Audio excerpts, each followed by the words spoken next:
Is Peggy here? Where's Peggy? Peggy's here. Yay. I'm going to introduce Peggy Knickerbocker. I met Nils about 40 years ago when I came into the program, and I sat behind him at a meeting over on at the Longshoreman Home, and somehow we just got to be friends right away. And I bought a house, and I had a lot of work to do, and he, wanted to earn some money, so he came over and did a lot of work for me, and it was great. And we went to lots of movies together. We had kind of the same taste. And one of the things that really brought us together, one of the things that brought us together in a funny way is I don't celebrate Christmas.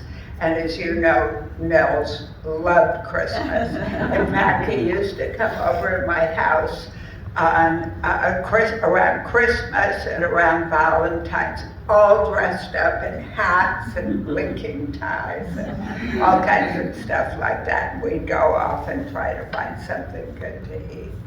But he was really a good pal of mine. I must say, he taught me a lot of things. He insisted I do a lot of things that I later learned were not quite that important.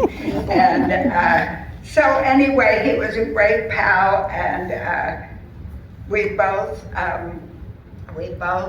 loved It's a Beautiful Life, the movie with Jimmy Stewart, thank you.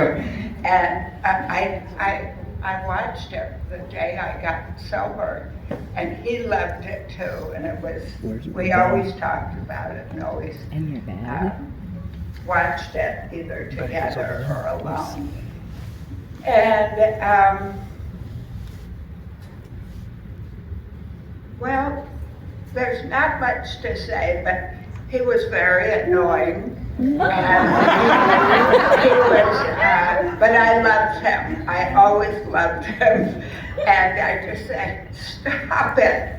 And he'd almost pretend to cry, but he wasn't crying. And I was in the food world, and he called me up with the strangest requests for recipes. So I gave those to him.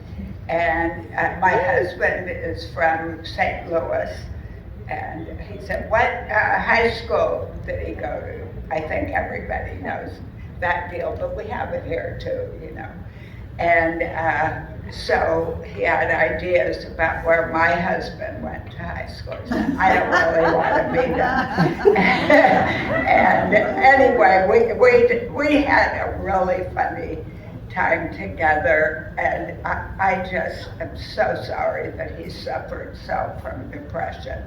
That was, I've been a little depressed lately, and God, it feels terrible.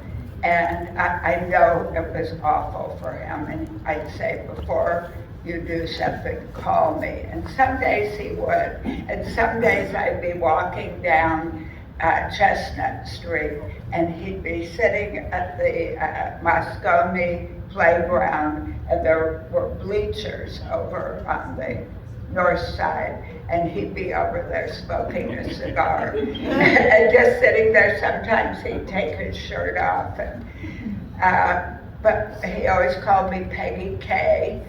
And well, we really had a close tie. And he called me, and I love that he always traveled. I think you're his nephew. Is that right? This is when he traveled. Oh, who was the one that traveled with him? Oh, great. And so I want to talk to you afterwards about that trip. But the last time I heard from him, he was out at UCSF, and he said, would you please come and see me? And I said, I can come tomorrow morning. And he said, come now. And I thought, oh my God, I better go. So I did.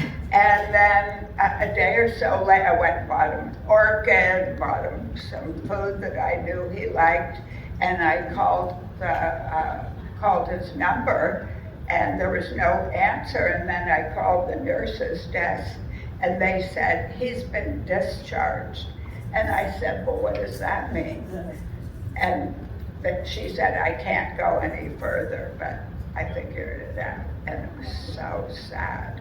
I'm sure you all found out things like that, but about his death. So I'm just really proud to have been his friend, and